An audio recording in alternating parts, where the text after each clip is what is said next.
es una pregunta que tiene que ver con la actualización de la ley 5.350.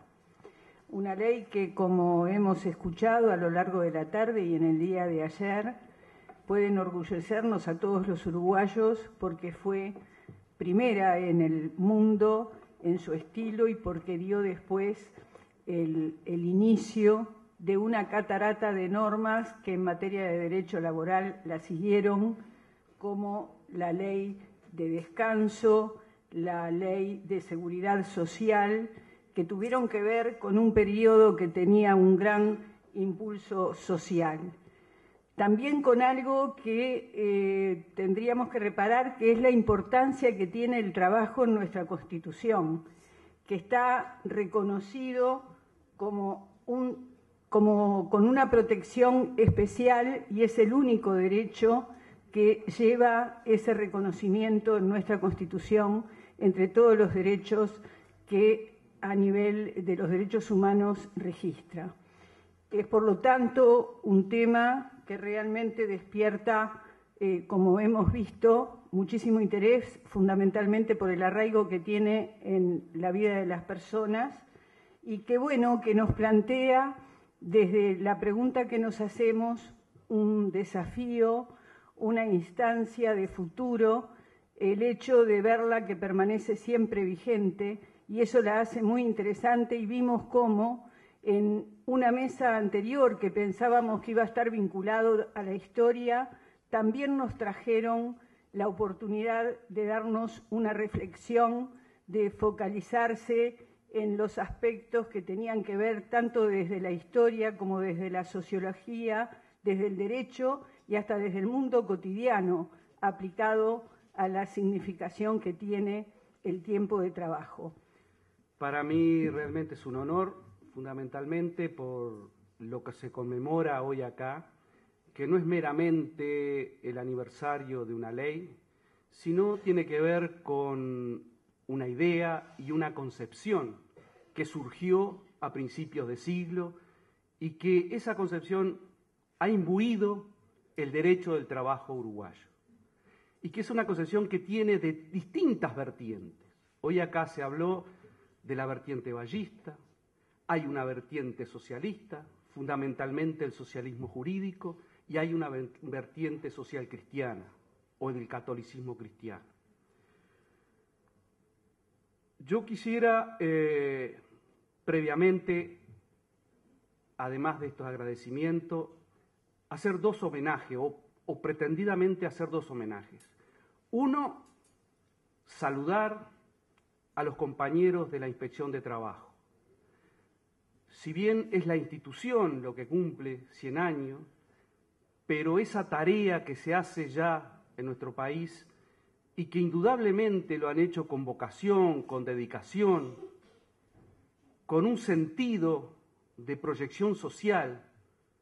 Yo siempre digo que hay dos, el derecho, o mejor dicho, tomo de mi maestro, que una cosa es la lucha por el derecho para concretar el derecho y otra cosa es por el derecho, hacerlo valer ese derecho. Y solamente el derecho se hace valer de dos formas: la existencia de un sindicato fuerte y auténtico y una inspección fuerte e independiente. Por lo tanto, vaya a ello a todos los compañeros. Algunos tengo mucha amistad y muy querido, como Cristina, como María y como otros compañeros de la inspección, que los conozco hace mucho tiempo. Mis felicitaciones. Segundo, yo quiero también hacer un homenaje, que es valedero, a aquellos que no solamente presentaron el proyecto de ley, sino que tuvieron la valentía de defender la ley en el Parlamento, pero sobre todo creyeron en un instrumento, en la ley como instrumento de cambio. En una vieja discusión que no está saldada y que hoy vuelve a estar presente: si la ley es para conservar el statu quo o la ley es para transformar la realidad. Yo puedo considerar, compartir con aquellos que pueden sostener que la realidad no se transforma solo con una ley, pero la ley es un instrumento de transformación, porque es una técnica de organización social y no es aséptica, no nace meramente de un gabinete, nace de la confrontación dialéctica que se da en la sociedad, en el enfrentamiento entre intereses. Siempre uno debe pensar que sería mejor que surgiera del diálogo social, de la negociación, pero llegado a un punto. Y yo recomiendo, como recomiendo siempre a mis alumnos, es leer el famoso discurso de Frugoni en La polémica comprando. No es meramente una cuestión partidaria o política, no, es una cuestión más de fondo, es la discusión sobre una concepción de sociedad y de democracia. Dicho esto, voy a entrar en las preguntas, o en la pregunta que nos convoca. ¿Debe actualizarse la Ley 5.350? Que es decir, ¿debe modificarse? Yo a esta pregunta le haría otras preguntas. Primero, si fuera necesario modificarla, ¿cuál sería la orientación de esas modificaciones? ¿La misma que estuvo en sus orígenes u otra? Pero además, sobre la primera pregunta, si vamos a modificar esta ley, que no es una ley cualquiera, es una ley que constituye un pilar del derecho laboral uruguayo. No fue la primera, es cierto, hoy se citó acá.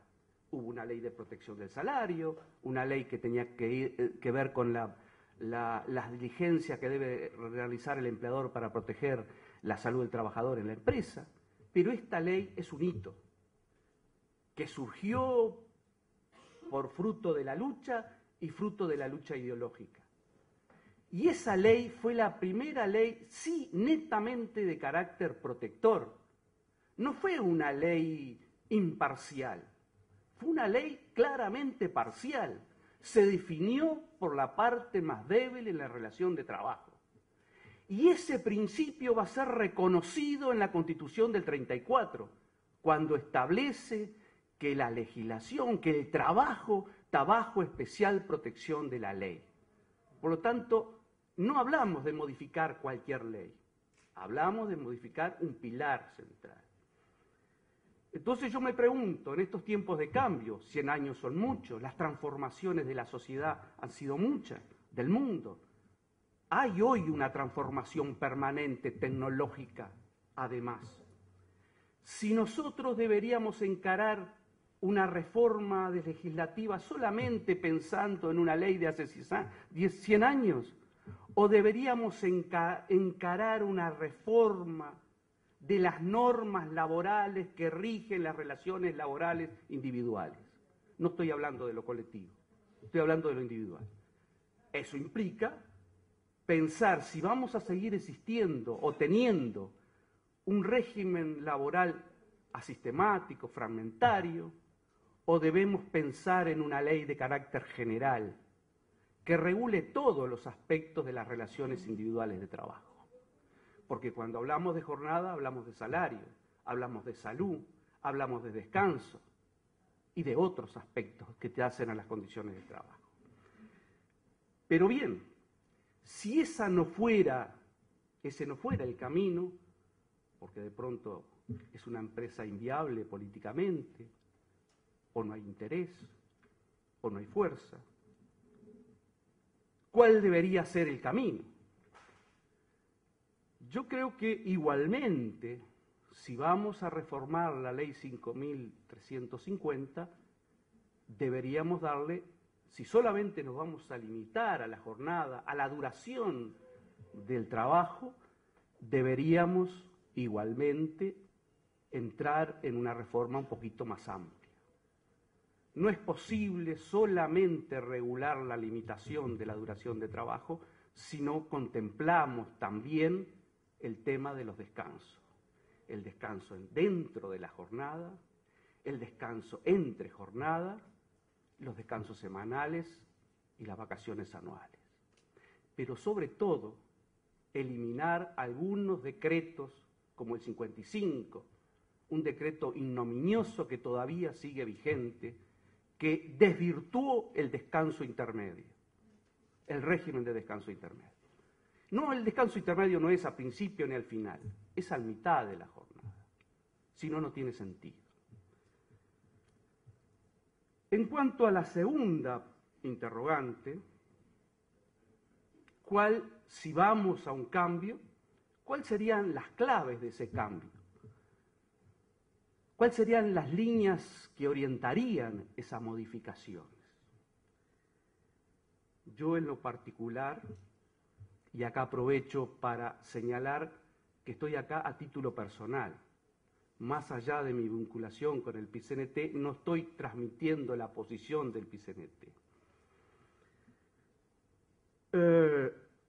Primera, yo creo que en una eventual reforma de esta ley debería basarse en determinadas premisas que para mí son insustituibles o insoslayables. En primer lugar, toda reforma debe estar basada en el principio protector. Y estar basada en el principio protector implica que las modificaciones que se hagan no sea para desmejorar ni para ampliar la duración de trabajo, ni tampoco para trampear las limitaciones a la jornada laboral. Este principio es un principio constitucional, pero además es un principio que está contenido en aquellas normas de mayor jerarquía que conforman eso que se denomina el bloque de constitucionalidad, que nos permite leer la Constitución y no solamente interpretar los derechos que allí surgen en forma expresa, sino también aquellos que ingresan implícitamente a través de la aplicación del artículo 72 de la Constitución.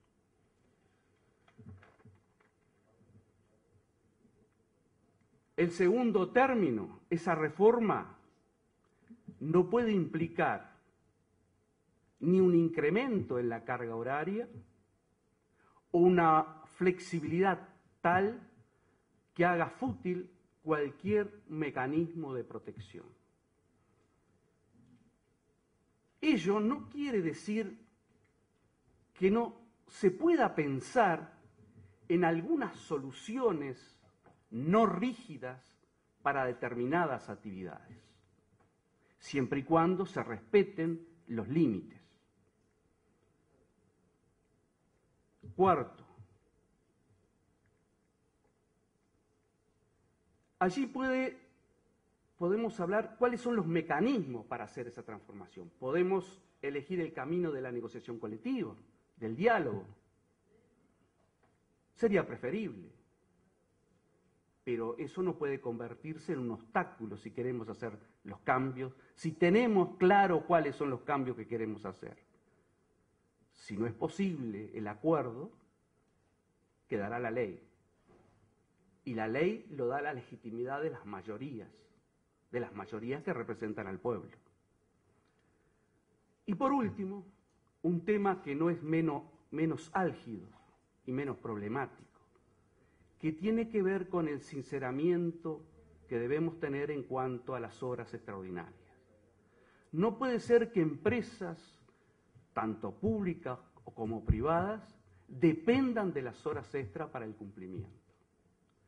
Yo creo que si realmente, y en la idea que yo pienso que la modificación debe ir en la reducción de las horas de trabajo, creo que el ideal de las 35 o 40 horas es un camino o por lo menos un horizonte que deberíamos ver, debe implicar que eliminemos las horas extras. Porque si no, no estamos haciendo trampas al solitario. Reducimos la jornada, pero ampliamos, flexibilizamos las horas extras. También allí deberíamos pensar las excepcionalidades, pero son eso, excepcionalidades. Nosotros hoy tenemos un régimen de horas extraordinarias que es flexible. que fue adoptado en el año 86-87, no recuerdo exactamente, pero es flexible, permite realizar tantas horas semanales y después con autorización. Y que, por supuesto, la reducción de jornada no implica reducción de salario. Eso estuvo en la discusión de principio de siglo. Y eso tiene que estar presente. No puede nunca implicar que la reducción de trabajo implique reducción de salario, porque si no estaríamos creando y desmejorando. Yo no sé cuánto tiempo tengo, pero digo, preferiría más que dar unas conclusiones, hacer esta serie de interrogantes para discutir y debatir realmente, porque yo creo que este trabajo o esto no culmina acá, culmina en todo caso en un proyecto, en una negociación, yo creo firmemente en que debería hacerse una reforma a fondo de las normas laborales, fundamentalmente a nivel individual, y no seguir acumulando en forma aluvional, como dijo en algún momento Hugo Barreto, normas según asuntos particulares, sino que deberíamos tener un sistema normativo. Bien, gracias. Realmente para mí también es una gran satisfacción poder estar integrando este panel en la tarde de hoy, por los diferentes motivos que lo citan. En primer lugar, por la conmemoración que de algún modo sencillo pretendemos hacer en el día de ayer y en el día de hoy sobre el centenario de la ley de la limitación de la jornada de las 8 horas y a su vez de la creación de la Inspección del Trabajo, traducida en esos pocos inspectores, que tal vez en esa época no eran tan pocos, que previó la ley. Realmente también es una satisfacción porque en la tarde de hoy, en varias oportunidades, se ha hecho referencia al tripartismo, a la necesidad del diálogo y de la negociación colectiva. Y nosotros, como todos ustedes saben, somos firmes defensores del tripartismo.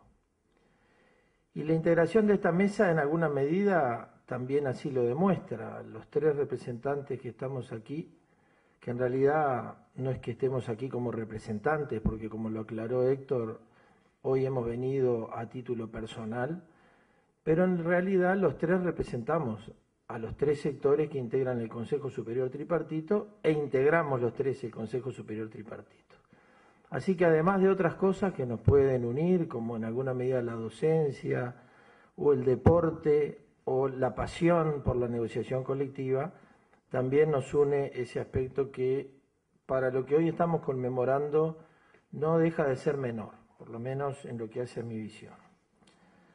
Nos ha tocado compartir paneles en diversas oportunidades y cada uno con sus ideas hemos sido todos respetuosos de las ideas de los demás. Nosotros estamos analizando, y el tema del panel así lo indica, la regulación del tiempo de trabajo y si es o no necesaria la actualización de la ley 5.350. Héctor hizo referencia a una serie de aspectos vinculados a ello. Entre esos, si es necesario una revisión de la ley o si es necesario una revisión de toda la normativa que hace al derecho individual del trabajo. Nosotros en nuestro país no tenemos una ley general de trabajo, no tenemos un código del trabajo como sí tienen otros países, sino que efectivamente tenemos normas aisladas y que se complementan y que en especial se complementan con los convenios internacionales del trabajo que nuestro país en general ha ratificado. Y en especial en lo que hace a la limitación de la jornada, como lo decía hoy el representante de la OIT, nuestro país ha ratificado los convenios internacionales 1 y 30, que son en general los que tratan el tema sin perjuicio luego de algún convenio específico para algún sector de trabajo. Para nosotros hoy fue una buena noticia la que dio el director de la OIT, el director regional, el representante regional, cuando hizo referencia a que en el último Consejo de Administración se había analizado la temática a tratar en las próximas conferencias y dentro de 2 años precisamente este tema que hoy a nosotros nos convoca va a ser tratado a nivel general por todos los países integrantes de la conferencia. Obviamente con muchas facetas, con muchos complementos, porque hay una serie de aspectos que están vinculados a la limitación de la jornada y a la ley de 8 horas, pero que realmente consideramos importante que haya esa revisión no solamente a nivel de nuestro país, sino a nivel internacional. Nosotros muchas veces hemos mencionado precisamente lo que el señor Beltranú decía hoy, de que el convenio internacional número 1 era un convenio emblemático para la OIT. Y por eso es que hasta ahora no había habido ningún movimiento orientado a la revisión de ese convenio.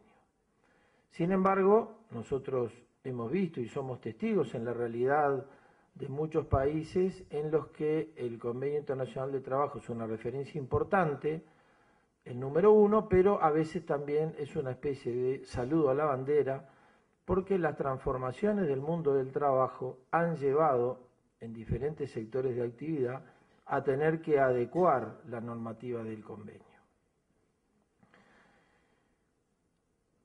Nosotros somos defensores de la limitación de la jornada, como corresponde, digo, es un principio constitucional.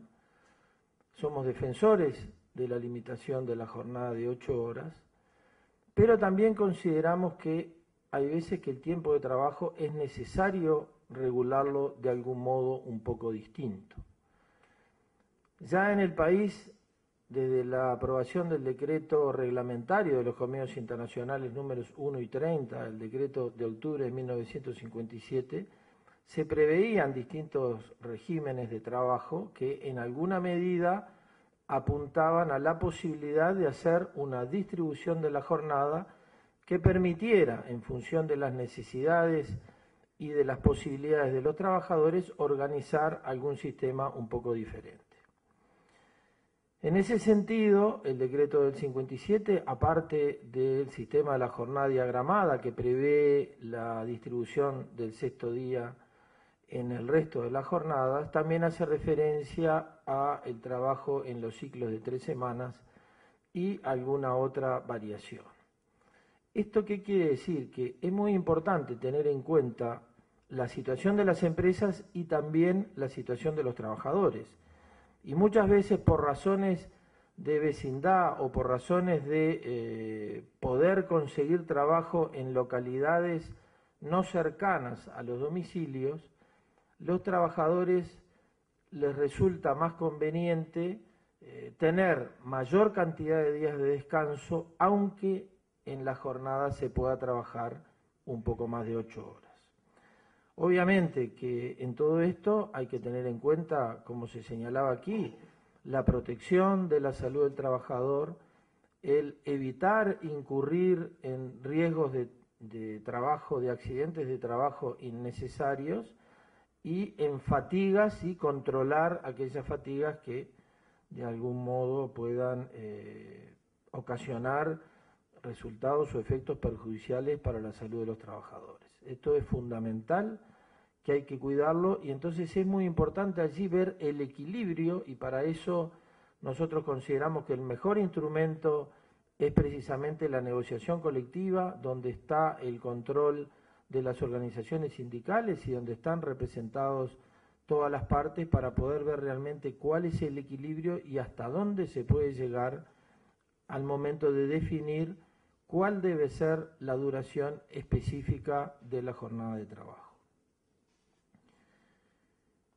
El tema de la ordenación del tiempo de trabajo fue muy discutido durante muchos años, se habló de las distintas formas de trabajo parcial, de tiempo parcial, hoy se habló también de lo que puede implicar una jornada de mayor duración, lo que puede afectar la vida de familia, y eso es algo muy positivo. O sea, desde el punto de vista nuestro hay que considerar al trabajador como una persona íntegra que tiene que tener vida de familia, que tiene que tener descanso necesario y que tiene que dedicar el tiempo que puede al trabajo. El ser humano es un hombre netamente trabajador y como tal es muy importante cuidar el trabajo decente y cuidar las condiciones de trabajo. En Europa, por ejemplo, y en América Latina están surgiendo muchos estudios sobre la compatibilización y el equilibrio necesario y la conciliación entre el trabajo y la familia. Y esto sobre todo también se está viendo mucho en lo que hace al trabajo de las mujeres, que muchas veces, por lo menos en los primeros años de los hijos, se requiere una atención mayor a los niños en su primera infancia, en un rol insustituible que tienen las mujeres, que muchas veces se corre el riesgo de afectar con el trabajo. Entonces hay distintas formas que en el mundo se están viendo en las que a veces no es estrictamente necesaria la presencia totalmente de la persona en el puesto de trabajo todo el horario, sino que muchas veces se puede adecuar el horario para que el tiempo de trabajo permita realmente cumplir el resto de las necesidades que se dan en la vida familiar y en la vida personal, o sea, no solamente en lo que hace a la familia en sí mismo, sino al desarrollo de la persona, del ser humano como persona. Nosotros en este último periodo, en estos años, no ha habido mucha legislación en materia específicamente individual, pero en lo que hace a la jornada de trabajo han habido algunas disposiciones que consideramos importantes. En primer lugar,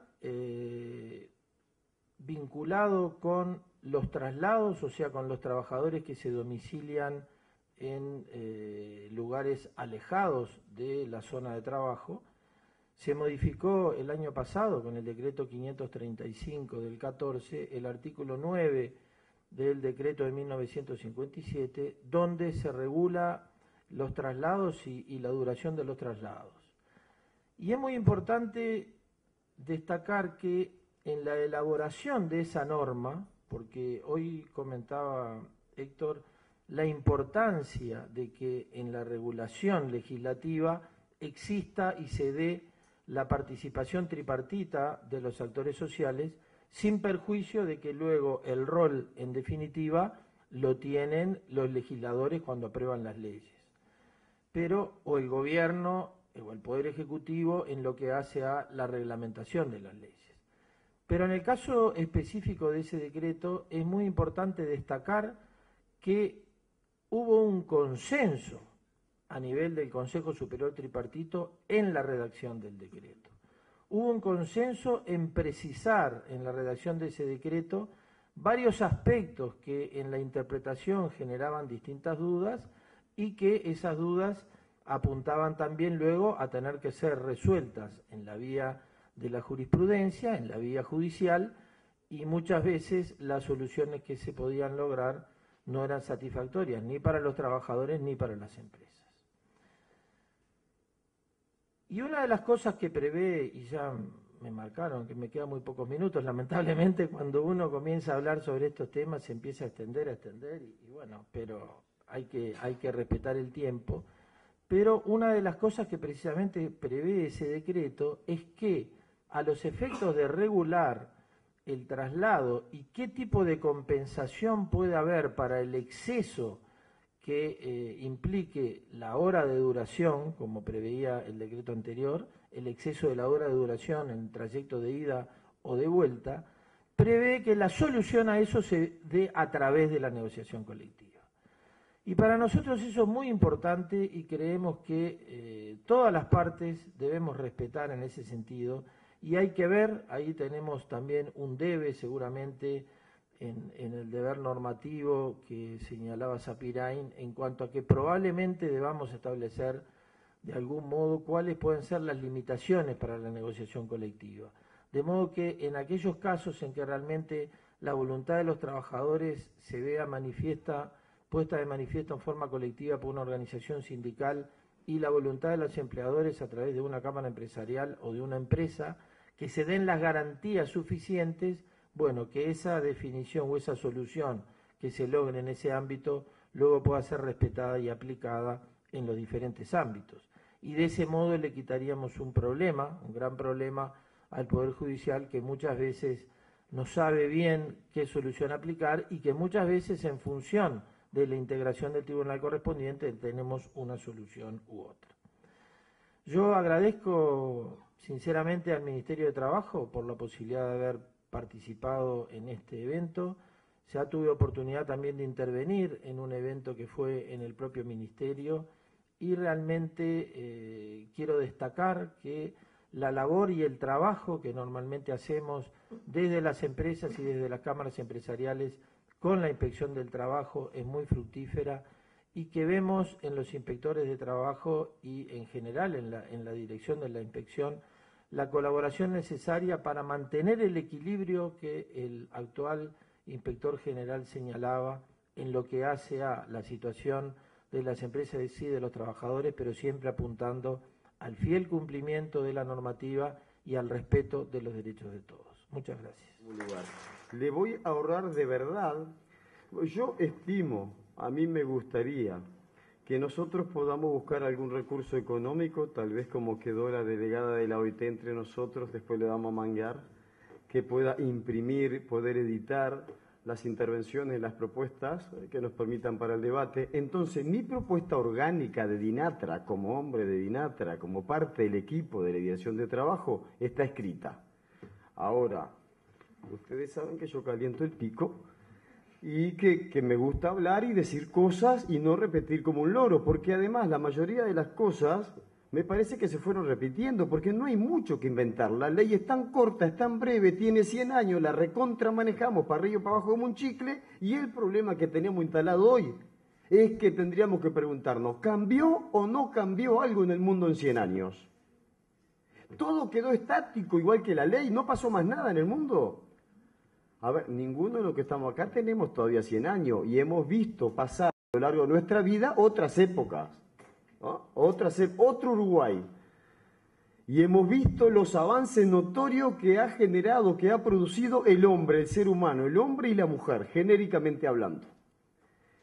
Y es increíble lo que nosotros mismos ya podemos contar con 50 o 60 años de vida y con menos también, lo que ha sido el avance de la revolución científico-técnica. Y esto que hoy contaban en otros paneles, que nos tienen enchufado y mirando si no suena el celular, algo está pasando, y en el celular ahora está todo, no es solo el teléfono, está todo metido ahí. Hasta los deberes y los mandados de que de paso después del trabajo tenés que ir haciendo. Hasta esas cosas están metidas en el celular, está bien. No solo ahí, no hubo solo una revolución científico-técnica para los medios de comunicación, también la ha ocurrido para el trabajo. Yo soy portuario, orgullosamente trabajador de la actividad portuaria y preocupado por la negociación colectiva de algunos grupos que se están complicando y estamos monitoreando el teléfono. Y soy, obviamente que nunca descargué un barco con el hombro a bolsa, me pone una bolsa arriba y yo me desarmaba, porque las bolsas en aquel tiempo eran de 50 kilos, ni siquiera eran de 25. Vamos a ver, la tecnificación de la actividad portuaria también permitió a gente que con mi físico trabajara en el puerto, si no tenía que ser XXL. Pero la imagen principal a la entrada del puerto por Yacaré, los que viajan por Buquebus la ven, es un gran hombre con una gran espalda, agachado, encorvado, con una bolsa en el hombro, porque así descargábamos los barcos. Y porque cuando mejoró los productos y las mercancías embolsadas, anduvo en toneles de madera, anduvo en palet montándola ahí cuando empezaron a aparecer algunas máquinas, y hoy viene una caja metálica cuadrada, que es el contenedor, que desplazó de un plumazo. Cuando yo entré, en el año 78, a la actividad portuaria, eran número 5.200, el funcionario 5.200. Cuando me fui en marzo de este año, era el funcionario 837. El puerto seguramente produce 3 o 4 veces más, genera más de 10 veces ingreso que antes, y sin embargo lo hace con menos de la quinta parte de los trabajadores y trabajadoras. Y bienvenido sea por el progreso, la economía, la producción y el intercambio comercial y la mar en coche que le puedan poner a todo eso. El problema es que desplazó de un plumazo solo la actividad portuaria más de 4.500 trabajadores y obreros.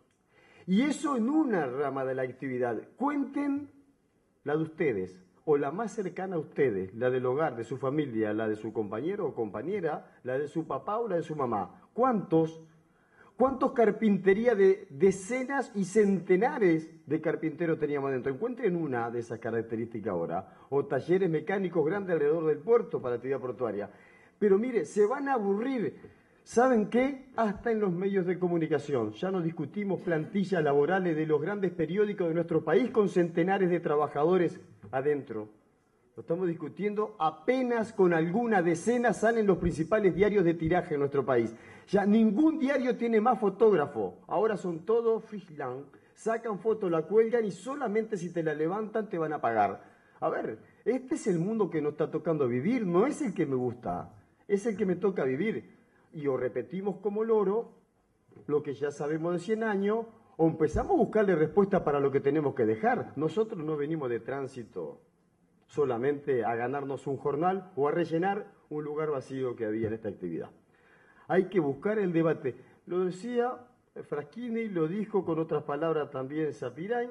A ver, que nosotros defendamos a corrientes distintas, sectores distintos, opiniones a veces políticas y a veces ideológicas distintas, no quiere decir que andemos todo el día como perro y gato peleando, no, en las cosas que tenemos que comulgar, comulgamos, en las cosas que tenemos que acordar, acordamos. Ahora, no hay que rehuir a la confrontación ideológica si es para mejorar la vida de los hombres y las mujeres de nuestra patria, del ser humano. Porque lío siempre hubo, no solo del sector empleador, y hay que ver los diarios de la época de 100 años atrás. No se fijen los diarios de 100 años que nadie va a ir a la biblioteca a buscarlos. Fíjense en lo que decían el año pasado con la ley para la ley penal, la ley de responsabilidad penal. Todo lo que decían que iba a pasar y no pasó. Y ahora lo que se está discutiendo con otro proyecto de ley, está todos los alertas que hay. También el Estado y el gobierno a todo eso le ve un problema de costo, porque todo el mundo tiene que tener derecho, pero todo tiene costo, hay que ver los costos. Bueno, a ver, hay que debatir, hay que discutir, hay que buscar los mejores momentos para que efectivamente nosotros, como deber, los que defienden los intereses de las trabajadoras y los trabajadores, los que defienden los intereses de los empleadores y las empleadoras, y que lo defendemos los intereses de una gestión de gobierno para el conjunto, estamos preocupados por dejar un país mejor todos. Y todos lo hacemos a veces sobre bases totalmente distintas, pero tenemos que confluir para efectivamente trabajar para allí. Yo, dos cosas finales que quiero decir. Centenares de miles de hombres y mujeres en todo el mundo están desocupados. Centenares de miles están subempleados. Quiere decir que o trabajan menos horas que las que necesitan para cobrar un salario para llevarse para su hogar, o que estudiaron otra cosa y ahora están trabajando en lo que tienen. Y centenares de miles apenas viven o sobreviven con menos de $2 diarios por día. Eso totaliza a principios de año, según datos de la OIT, cerca de 800.000 hombres y mujeres de los 7.000 millones de seres humanos que somos en el planeta. ¿Ah? Como a mí no me toca, capaz que no es mi problema, tal vez alguien pueda llegar a pensar eso. Entonces, a ver, estas cosas después van teniendo correlatos. Si esta foto es así y nadie discute que esta realidad, desocupados, subempleados o gente que gana salarios de hambre y de miseria, genera hambre, miseria, desnutrición. No nos alarmemos después sobre alguna fotografía que nos impactan y nos hacen lagrimear. Mira este nenito, ¿de dónde es? De África, de un país asiático, de algún país de América, en donde es más fácil que tires una semilla y crezca cualquier fruta y cualquier comida, y sin embargo acá padecimos hambre hace muy poco tiempo en la inmensa mayoría de nuestros pueblos y del nuestro también. Y eso genera también como consecuencia resentimientos sociales. Entonces todo este problema no solucionable por los que tenemos que hincarle el diente termina en la crónica roja de los diarios. Robos, prostitución, flagelos como la droga, un problema. No es que eso nació primero esto y después lo demás. No, tiene que ver con que todos nosotros y todos nuestros iguales necesitamos vender nuestra fuerza de trabajo para llevar de un jornal a nuestra casa para que mi hijo no coma lo que le dan el merendero de Linda, sino que pueda comer el arroz con queso que yo gané o que ganó mi esposa. Ese es el tema. Esa es la discusión que hay que dar de fondo. Y también no busquen después en otra cosa los miles de migrantes que van migrando a lugares donde dicen que están mejor. Y si dicen que están mejor, yo quiero ir para ahí. Y algunos que no llegan, naufragan antes. Estos son los problemas de nuestra sociedad. Y esto es un problema también vinculado a la distribución de la fuerza de trabajo y de la riqueza que generamos con nuestros puestos de trabajo. Ahora, no para hacernos trampa al solitario, no para engañarnos. Ahora lo puedo decir con total responsabilidad sin que nadie nos pase factura. Porque, a ver, como contrapartida a reducción de la jornada laboral, se generan la industria de las horas extras. ¿Ninguno de nosotros sintió hablar de eso en nuestros lugares de trabajo? ¿No conocemos a ninguno de nosotros? Bueno, yo sí. En la actividad portuaria y en varias de las actividades de empresas públicas del Estado, esto era un problema grande que teníamos. Y pararte frente a una asamblea a dar debate con los compañeros para decir que teníamos que pelear por lo mismo que pelearon nuestros antepasados, por las 8 horas de trabajo, con un salario digno y decoroso, lo que hoy peleamos por un trabajo decente en general para que quede grabado en la cabeza de la trabajadora y del trabajador.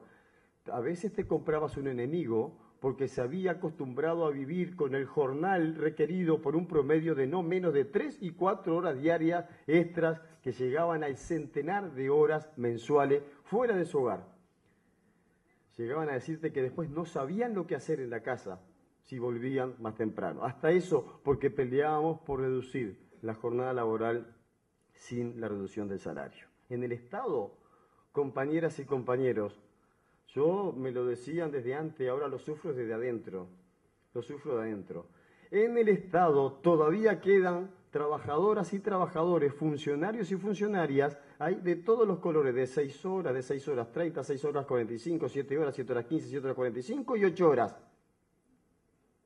Y hasta hace poco los había de 4 horas. Hay categoría distinta, porque con las concepciones neoliberales gobernaban en nuestro país, no nos daban aumento de salario a los trabajadores y nos cambiaban por reducción de la jornada. No tiene culpa el trabajador hoy de lo que otros gobiernos tan democráticos y tan igualmente electos como el actual resultaron que esta era la forma de intercambio que tenía por el salario de los trabajadores.